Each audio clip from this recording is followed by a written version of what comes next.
दोस्तों, सबसे पहले मेरी ट्रैवल डायरी के छठे एपिसोड में आप सभी का स्वागत है। आप सभी को मैं नमस्कार करता हूँ। पिछले एपिसोड जिन लोगों ने अभी तक नहीं देखा है वो ज़रूर देख लें और पसंद आने पर लाइक तथा सब्सक्राइब का बटन भी दबाएं। ट्रैवल डायरी में दोस्तों आज का टॉपिक है विदेश भ्रमण के दौरान कभी भी सेंट्रल बस या सेंट्रल ट्रेन स्टेशन से टैक्सी न लें, क्योंकि आप 100% स्कैमर्स के जाल में फंस सकते हैं।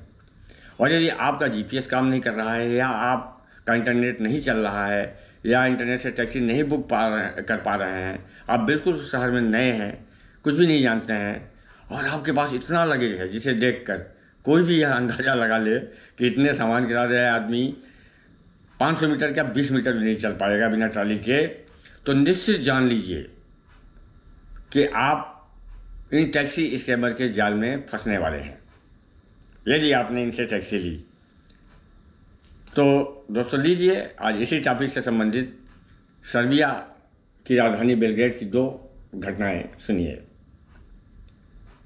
सबसे पहले जो हमारे साथ ठगी हुई वह सर्बिया के बेलग्रेड में हुई। वर्ष 2021 के अगस्त के महीने में जब कोरोना अपने पीक पर था, उस दौरान विश्व भ्रमण लगभग 90% देशों में बंद था टूरिज्म के लिए। लेकिन मैंने यह प्रतिज्ञा कर ली थी कि मुझे 100 देश घूमना है और उस समय तक केवल 151 देश मेरे हुए थे, तो मैं बिल्कुल ट्रैवल करने पर आमादा था। इसलिए मुझे एक ऐसे देश की तलाश थी जहाँ पर कम से कम झंझट मोल लेकर वहाँ जा सकूँ कोरोना पीरियड में। उस समय सर्बिया और बोस्निया मुझे ऐसे दो देश मिले जहाँ बोस्निया का वीज़ा आसानी से उपलब्ध था और सर्बिया में भारतीय पर्यटकों के लिए वीज़ा फ्री था। आरटीपीसीआर टेस्ट का झंझट तो था, पर जब आप रिस्क लेने और जुनून को पूरा करने होते देखना चाहते हैं तो 2 बार टेस्ट कराने की जहमत तो उठानी ही पड़ेगी। वहाँ पर कोरोना के कारण एक बार वहाँ जाने से 48 घंटे पहले, और यदि आपका प्रवास वहाँ एक सप्ताह से ज़्यादा है तो 7वें दिन फिर से कराना होता था। खैर, अब आइए हम जरा टॉपिक पे चलते हैं। ये बताना ज़रूरी था कोरोना वाला, इसलिए था कि कोरोना की महामारी के चलते पूरी दुनिया में ट्रांसपोर्ट सिस्टम अस्त-व्यस्त हो गया था।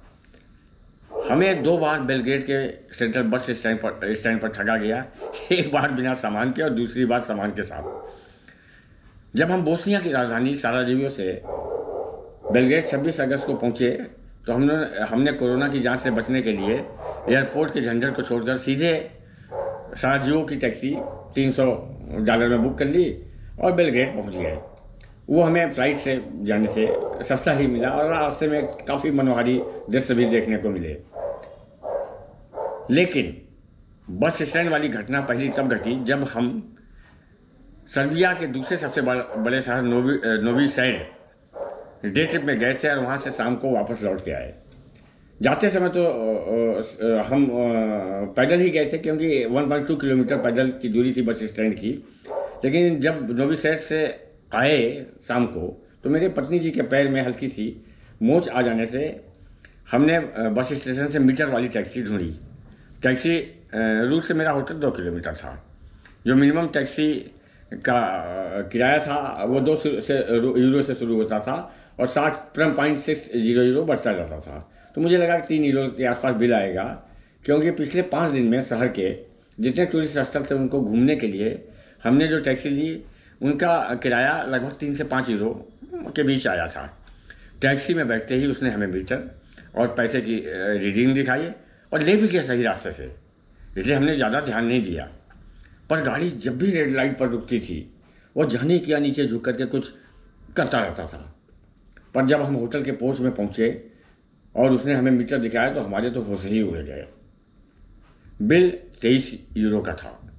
मैं उसे लड़ने लगा और पोर्च में खड़े दरबान को बुलाकर मैंने उसे बताया कि हम लोग पास में ही सेंट्रल बस स्टेशन से आ रहे हैं, इतना किराया कैसे हो सकता है।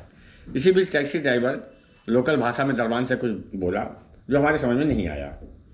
शायद दरबान झंझट में पड़ना नहीं चाहता था। उसने हमसे कहा कि आपको पहले रेट तय कर लेना चाहिए था और अब तो जो मीटर रीडिंग बनता है वो किराया तो आपको देना ही पड़ेगा। खैर, हमने मन में सोच कर €23 उसे दे दिया तो इस पहली घटना से हमको यह सबक मिला कि टैक्सी का रेट तय करके ही चलना मुफीद है यदि आप बस स्टेशन और सेंट्रल रेलवे स्टेशन से चलते हैं। लेकिन जो दूसरी घटना इससे ठीक उल्टी हो गई घटना। पूरा सर्बिया घूमने के बाद जब हम लोग नॉर्थ मैसेडोनिया के बॉर्डर पर स्थित पर्यटक स्थल जैजीबार से पूरे सामान सहित, जिनमें 2 बड़ी अटैचियाँ थी, 2 बड़े बैग थे, 2 छोटे हैंड बैग थे, सर्बिया बस स्टेशन पर उतरे तो जो पहला टैक्सी ड्राइवर आया वो मीटर से खुद ही चलने को बोला, जैसे वो हमें जानता हो। मेरे मना करने के बाद उसने लगभग 20 मीटर दूर खड़े कुछ टैक्सी वाले थे, उनकी तरफ इशारा किया कि वो फिक्स रेट पर जाएंगे। मैं उनके पास गया तो लाइन में जो सबसे पहले खड़ा था उसने हमसे पूछा कि कहाँ जाएंगे। हमने अपने होटल का नाम बता दिया। बड़ा ही सभ्य और सरल और मृदु भाषा में उसने कहा कि 10 दे दीजिएगा। हमने भारी सामान को देखते हुए तुरंत 10 में हाँ कर दिया। लेकिन जब हम सामान रखकर जाने लगे तो पुराना टैक्सी ड्राइवर हमें वहाँ दिखाई दिया। उसने व्यंग किया कि एंजॉय बजर। हमारे कुछ समझ में नहीं आया क्योंकि हमारा ब्यूटी होटल रिपब्लिक स्क्वायर पर गली में था, इसलिए मजबूरन हमें स्क्वायर पर ही उतरना पड़ा। सामान उतारने के बाद जैसे हमने 10 यूरो दिया, उसने कहा व्हाट इज दिस। हमने कहा यही तो तय हुआ था। वह पहले वाले से 10 कदम आगे निकला। उसने कहा कि 10 यूरो नहीं, 10,000 सर्बियन डॉलर। उस समय इंडियन रुपीज़ के आसपास ही सर्बियन डॉलर था, मतलब 10,000 रुपया हुआ। और सबसे बड़ी बात एक और है कि वहाँ आसपास के जो राहगीर हैं वो आपकी मदद नहीं करते हैं। पुलिस भी तब तक नहीं आती है जब तक आप रिपोर्ट न लिखाएं। इंडियन टाइप चेहरा देखकर सुनते ही वो खिसक लेते हैं। बड़ी लड़ाई के बाद मैं तो अटैची पर बैठ गया क्योंकि मैं देने के मूड में ही था और पत्नी जी को अकेले छोड़कर पुलिस स्टेशन जा भी नहीं सकता था। वह भी अल्टीमेटली यह समझ गया कि यह बुढ़ा इतनी आसानी से पैसे नहीं देगा। फिर वह निगोशिएशन करने लगा। अंत में 50 यूरो देकर हमें उससे जान छुड़ानी पड़ी। तो इससे हमें 2 सबक मिला। पहला सबक यह कि ट्रांसफ़र के लिए आप अपने बुक्ड होटल को ही मेल भेजकर उनसे ही ट्रांसपोर्ट ले लें। सबक नंबर 2, प्रत्येक हालत में उस देश की जितनी भी पॉपुलर टैक्सी हैं उनका ऐप डाउनलोड कर लें और उसी से ही ट्रांसफ़र टैक्सी, मतलब सामान के यदि साथ हैं तो एयरपोर्ट, बस या ट्रेन स्टेशन से बुक करें।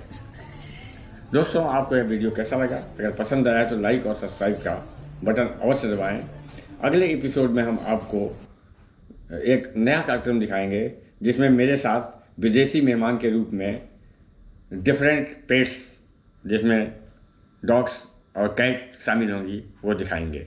धन्यवाद, नमस्ते, आदाब।